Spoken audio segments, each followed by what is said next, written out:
இன்றைக்கி நம்ம கிச்சனில் சூப்பரான எல்லோருக்கும் பிடித்த வேக வைத்த முட்டை குழம்பு எப்படி எளிமையாக செய்கிறேன்னு சொல்லி தான் பார்க்க போகிறோம். வீட்டு சுவையோடு காரசாரமாக இருக்கும் இந்த ரெசிப்பியை தவறாமல் வீடியோவை ஃபுல்லாக பாருங்கள். வாங்க வீடியோவுக்குள்ளே போகலாம். இந்த வேக வைத்த முட்டை குழம்பு செய்கிறதுக்கு நான் 4 முட்டை வேக வச்சு எடுத்துருக்கிறேன். அதே மாதிரி மீடியம் சைஸ் தக்காளி பழம் 2, ஒரு 4 பச்சை மிளகாயை வெட்டி வச்சிருக்கிறேன். கருவேப்பிலை கொஞ்சமாக, ஒரு பெரிய வெங்காயத்தை இதே மாதிரி குட்டி குட்டியாக கட் பண்ணி எடுத்துருக்கிறேன். ஃபர்ஸ்ட்டுக்கு இந்த முட்டையை பாதி பாதியாக கட் பண்ணி எடுப்போம்.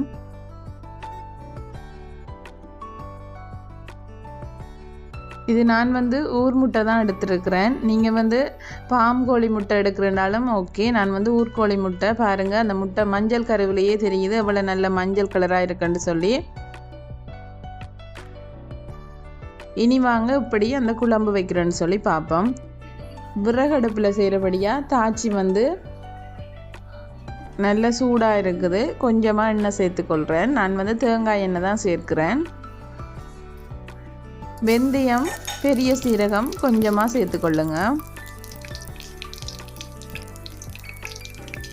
அதே மாதிரி கருவேப்பிலை கொஞ்சமாக, அதோட வெட்டி வச்சுருக்கிற பச்சை மிளகாய், தக்காளி பழம், வெட்டி வச்சுருக்கிற வெங்காயம் எல்லாத்தையுமே சேர்த்துட்டு நல்லா வதக்கி விடுங்க.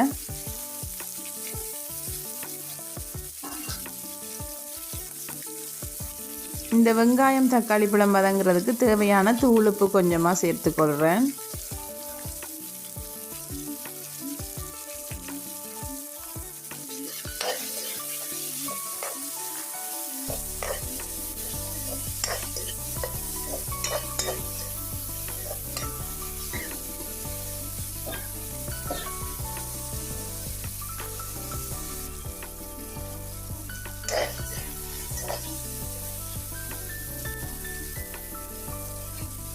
இது நல்லா வதங்கி வந்ததும் வேக வச்சிருக்கிற முட்டையையும் இதோட சேர்த்துக்கொள்ளுங்க.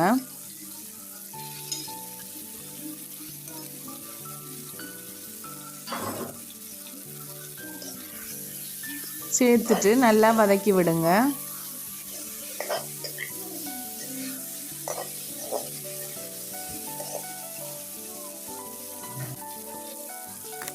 இந்த குழம்புக்கு தேவையான மிளகாய்த்தூள் உங்களோட உரைப்புக்கு தேவையான மாதிரி சேர்த்துக்கொள்ளுங்க. நாங்கள் இது கொஞ்சம் நல்ல காரசாரமாக இருக்கணுன்றதுக்காக ஒரு 4 டேபிள் ஸ்பூன் மிளகாய்த்தூள் சேர்க்கிறேன்.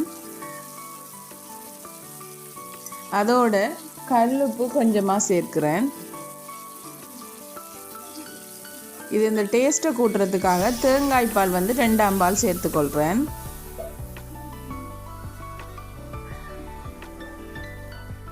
இந்த மிளகாய்த்தூள், கல்லுப்பு, தேங்காய் பால் எல்லாம் நல்லா மிக்ஸ் பண்ணி வர மாதிரி நல்லா இருக்கா குழம்பை மிக்ஸ் பண்ணி விடுங்க.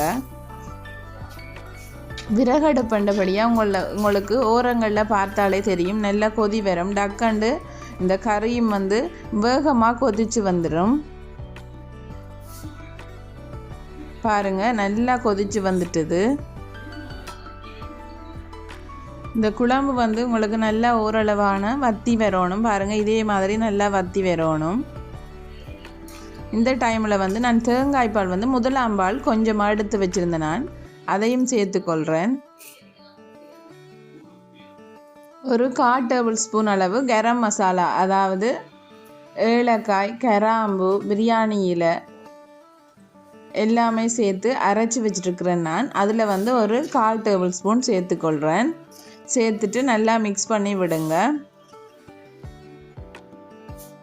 ஒரு 3 to 4 நிமிஷம் நல்லா லோ ஃப்ளேமில் கொதிக்க விட்டு இறக்கினீங்கன்னு சொன்னால் சூப்பரான ஒரு வேக வைத்த முட்டை குழம்பு ரெடி. இது சப்பாத்திக்கு, சாதத்துக்கு, ரொட்டிக்கு, பூரிக்கு எல்லாத்துக்குமே ஒரு செம காம்பினேஷனாக இருக்கும்.